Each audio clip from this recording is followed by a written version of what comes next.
ጉብኝታችን ቀጥለናል። እንደምታዩት ዛሬ ሽንኩርት 90 ብር እየተሸጠ ይገኛል። ነጭ ሽንኩርት 230 ብር ነው። ቲማቲም 45 ብር እየተሸጠ ነው የሚገኘው ዛሬ።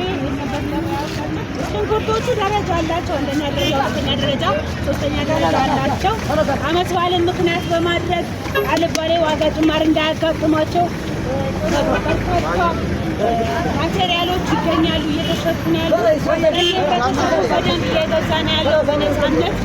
ቦታው ምቹ ቦታ ነው፣ ህዝብ የሚገኙበት ለትራንስፖርት አመቺ ነው። ስለዚህ ሁላችሁም በሰላም በነፃነት ገበያችሁን እንድትገበዩ አልባሌ ዋጋ ጭማሪ ራሳችሁን እንድትጠብቁ እናሳስባለን። ስግብግብ ነጋዴዎች ህብረተሰቡን ለመጉዳት ራሳቸውን ብቻ ለመክበር ብለው ዋጋ ያልሆነ ዋጋ የሚጨምሩትን ራሳችሁን እንድትጠብቁ ሰንዴይ ማርኬት የሰንበት ገበያ እንድትጠቀሙ መልእክታችንን እናስተላልፋለን። ጉብኝታችን አሁን ይቀጥላል። አሁን ደግሞ የህብረት ስራ በሸማቾች የሚቀርቡትን ነገሮች እናስጎበኛቸዋለን። እናመሰግናለን።